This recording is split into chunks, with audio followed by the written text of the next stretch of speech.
Serial में अपराजिता ने अपने लिए एक ऐसा बड़ा फैसला लिया है जिसने पूरे परिवार की नींव हिला दी है। वह अपनी जिंदगी का एक ऐसा कदम उठाने जा रही है जिसकी किसी ने कल्पना भी नहीं की थी। यह वही कदम है जो उसे बहुत पहले उठा लेना चाहिए था, लेकिन वह हमेशा रिश्तों, जिम्मेदारियों और उम्मीदों के बोझ तले दबती चली गई। अब वह टूट चुकी है, लेकिन उसी टूटन में उसने खुद को फिर से खोज लिया है। अपराजिता ने आखिरकार समझ लिया है कि इस दुनिया में उसका कोई नहीं है। जो लोग उसके अपने थे, वही सबसे ज्यादा उसे तोड़ते चले गए। यहाँ तक कि उसकी अपनी माँ भी उसके साथ खड़ी नहीं है। जहाँ एक तरफ रक्षित लगातार उसके साथ ढाल बनकर खड़ा है, उसे घर दिला रहा है, हर मुश्किल में उसका सहारा बन रहा है, वहीं दूसरी तरफ उसकी माँ उसे समाज की नज़रों से देखती है, उसे बार बार ताने देती है और उसकी हर खुशी पर सवाल उठाती है। उसकी माँ अपराजिता और रक्षित के बीच बने उस रिश्ते को समझने की कोशिश तक नहीं करती, जो वाकई में भरोसे और सम्मान पर टिका हुआ है, बल्कि वह उसे गलत नज़रों से देखती है, जैसे कोई अपराध हो रहा हो। इसी बीच मालती, अपराजिता की माँ, गुस्से और शक के साथ सवाल उठाती है कि आखिर किस हक से दोनों साथ रह रहे हैं और किस अधिकार से रक्षित बार बार अपराजिता की मदद करता है, जबकि उसके ऑफिस में और भी कर्मचारी हैं। फिर वह ताना मारते हुए पूछती है कि आखिर वह हमेशा अपराजिता के ही पीछे क्यों रहता है, उसकी इतनी चिंता क्यों करता है।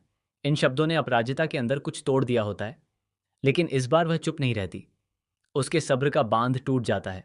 उसकी आंखों में आंसू हैं, लेकिन आवाज में आग है। वह कांपती हुई लेकिन दृढ़ आवाज में अपनी माँ से कहती है कि कुछ तो शर्म कीजिए। वह याद दिलाती है कि मोहल्ले की चार औरतें जब उसके बारे में बातें करती हैं, तो वह उन्हें नज़रअंदाज कर देती हैं, क्योंकि वह जानती है कि उनका उसके जीवन से कोई लेना देना नहीं है, उनका काम सिर्फ बातें करना है। लेकिन जब वही बातें उसकी अपनी माँ कहती हैं, जिसने उसे जन्म दिया है, जिसने उसे दुनिया दिखाई है, जब वही उसके चरित्र पर सवाल उठाती है, उसके दामन पर दाग लगाने की कोशिश करती है और रक्षित के साथ उसके पवित्र रिश्ते को बदनाम करने की कोशिश करती है, तो अपराजिता अंदर से पूरी तरह टूट जाती है। उसे पहली बार शर्म महसूस होती है कि वह उन्हें अपनी माँ कहती है। उसका गुस्सा अब आंसुओं में बदल जाता है। वह रोते रोते कांपती आवाज में अपनी माँ से अपना रिश्ता खत्म कर देती है। वह कहती है कि आज से मैं आपकी बेटी नहीं और आप मेरी माँ नहीं। हमारा माँ बेटी का रिश्ता अब खत्म हो चुका है। आज से मैं सिर्फ अपराजिता हूँ, आपकी अप्पू नहीं। वह आगे कहती है कि अब आपको कोई हक नहीं है कि आप मेरी जिंदगी में दखल दें। आपको यह तय करने का कोई अधिकार नहीं है कि मेरी मदद कौन करेगा और कौन नहीं करेगा। आप अपने काम से मतलब रखिए और अपने घर पर ध्यान दीजिए। यह सुनकर कमरे में सन्नाटा छा जाता है। मालती स्तब्ध रह जाती है, जैसे किसी ने उसकी आवाज़ छीन ली हो। लेकिन कहानी यहीं खत्म नहीं होती। रक्षित आगे बढ़कर अपराजिता को शांत करने की कोशिश करता है।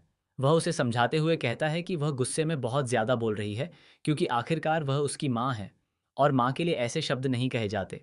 लेकिन इस बार अपराजिता और भी तेज़ हो जाती है। उसकी आंखों में दर्द और गुस्से का तूफान एक साथ होता है।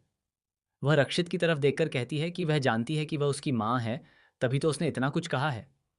अगर कोई और होता तो वह शायद चुप रह जाती, नज़रअंदाज कर देती, लेकिन अपनी माँ से मिले इस धोखे को वह और सहन नहीं कर सकती थी, क्योंकि उसकी माँ ने अब माँ होने का फ़र्ज़ ही भूल दिया है।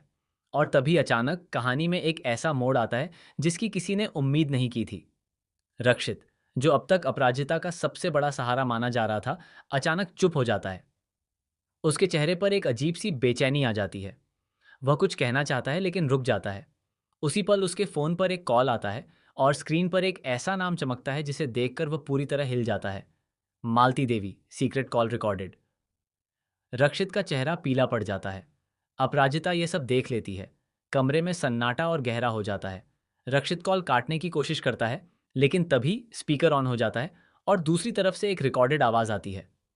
तुमने जो सच छुपाया है वह अब ज़्यादा देर छुप नहीं पाएगा। अपराजिता स्तब्ध रह जाती है। उसकी आंखें रक्षित पर टिक जाती हैं। उसे पहली बार महसूस होता है कि जिस इंसान को वह अपना सबसे बड़ा सहारा समझ रही थी, वह शायद किसी और ही खेल का हिस्सा है। और फिर एक और धमाका होता है। मालती अचानक जोर से हंसती है और कहती है, तो आखिरकार तुमने अपनी असली चाल दिखा ही दी रक्षित। यह सुनकर अपराजिता पूरी तरह टूट जाती है।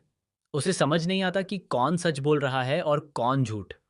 उसकी दुनिया, जो अभी तक उसके आंसुओं पर टिकी थी, अब सवालों में बिखरने लगती है।